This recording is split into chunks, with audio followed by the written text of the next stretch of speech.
Pernah nggak sih ngerasa kayak ada sesuatu yang penting kelewat, padahal sebenarnya itu ada persis di depan mata kita? Nah, hari ini kita bakal kupas tuntas sebuah fenomena psikologis yang keren banget yang bisa ngejelasin kenapa itu bisa terjadi. Semuanya berawal dari satu konsep simpel, yaitu teori mobil merah. Coba, saya tanya deh. Berapa banyak mobil merah yang kamu lewatin di jalan hari ini? Kemungkinan besar jawabannya nggak tahu, atau malah nol ya. Dan itu wajar banget kok. Soalnya otak kita tuh tiap hari nyaring jutaan informasi, dan ya, warna mobil biasanya nggak masuk radar.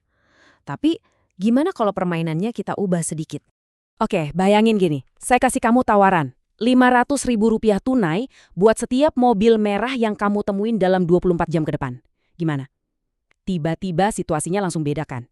Saya jamin 100% kamu bakal langsung merhatiin setiap sudut jalan, setiap tikungan. Mata kamu tuh kayak langsung terlatih, jadi scanner warna merah di tengah lautan mobil lain. Kamu bakal jadi ahli dadakan dalam nemuin mobil merah.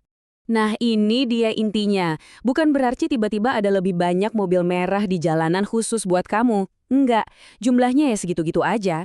Yang berubah itu sesuatu yang jauh lebih kuat di dalam diri kita, fokus kita. Peluang, tanda-tanda, itu semua sebenarnya udah ada di sana dari dulu. Kita aja yang belum nyalain pikiran kita buat ngeliat itu. Dan inilah yang kita sebut teori mobil merah. Simpelnya gini, teori ini ngingetin kita kalau realitas yang kita alami itu dibentuk sama apa yang kita pilih buat diperhatiin. Begitu kita kasih perintah ke otak kita buat nyari sesuatu, mau itu mobil merah, peluang bisnis, atau sinyal bahaya, mendadak otak kita bakal nemuin itu di mana-mana. Ajaib kan? Coba deh, lihat bedanya. Tanpa fokus, kita tuh kayak jalan pakai mode autopilot aja. Nggak sadar, banyak sinyal penting di sekitar kita yang kelewat gitu aja. Tapi, begitu kita punya fokus, pikiran kita langsung berubah jadi kayak radar super canggih. Aktif nyariin pola, nyari informasi yang relevan sama tujuan kita. Bedanya, jauh banget.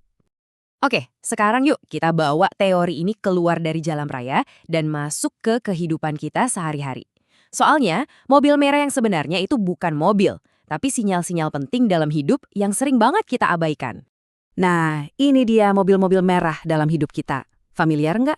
Mungkin rasa nyeri dikit di punggung yang kita cuekin, atau tagihan kartu kredit yang diam-diam makin bengkak. Atau jangan-jangan kesempatan buat berkembang yang cuma lewat sekilas terus hilang. Semua itu ada loh, tapi ya gitu, kita seringnya terlalu sibuk atau capek buat merhatiin, sampai akhirnya, boom, jadi masalah besar. Tapi menariknya, ini bukan cuma soal ngeliat risiko loh, sama kayak mobil merah tadi. Ada juga peluang-peluang emas yang tersembunyi. Contohnya ada konsep yang namanya financial tipping point. Ini tuh tentang potensi lonjakan keuangan yang mungkin sebenarnya udah ada di sekitar kita. Potongan-potongan puzzle-nya udah ada, kita cuma perlu fokus buat ngeliat dan nyusun semuanya. Quote ini dalam banget ya. Penyakit serius atau krisis keuangan tuh jarang banget datang tiba-tiba kayak petir. Biasanya itu tuh puncak dari tumpukan mobil-mobil merah. Sinyal-sinyal kecil yang sengaja kita cuekin hari demi hari.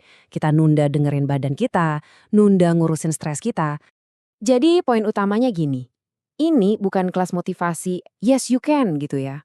Ini tuh pengingat yang nonjok banget. Kalau hidup kita, waktu, energi, kesehatan, itu ada batasnya. Dan ngabain sinyal-sinyal itu, ya ada konsekuensinya. Konsekuensi yang beneran. Oke, jadi kita harus mulai memperhatiin mobil merah ini kan? Terus gimana caranya biar lebih sistematis? Nah, disinilah kita masuk ke sebuah kerangka berpikir praktis yang disebut sehat paripurna. Kerangka ini dibangun di atas 3 pilar yang nyambung satu sama lain. Pertama, jelas sehat tubuh, biar kita punya energi dan stamina buat aktivitas sehari-hari. Nah, energi ini bakal ngedukung pilar kedua, yaitu sehat finansial, biar kita bisa nikmatin hasil kerja keras tanpa pusing. Terus yang jadi lem perekat keduanya adalah pilar ketiga, sehat mental, biar pikiran kita adem, fokus, dan siap ngadepin tantangan. Dan ini yang paling penting buat diingat, ketiga pilar ini tuh satu paket, nggak bisa dipisah-pisahin. Coba bayangin, mana bisa kita sehat finansial kalau badan sakit-sakitan terus? Atau pikiran lagi kacau balau? Mustahil kan? Jadi, ngabain satu pilar itu sama aja kayak ngerobohin fondasi buat dua pilar lainnya. Semuanya saling mengaruh. Oke, setelah kita ngerti semua ini, kita sekarang ada di sebuah persimpangan. Kita dihadapkan pada satu pilihan penting.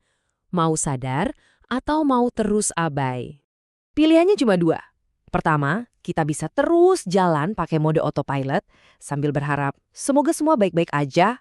Atau pilihan kedua, kita mulai sadar sengaja nyari mobil merah itu.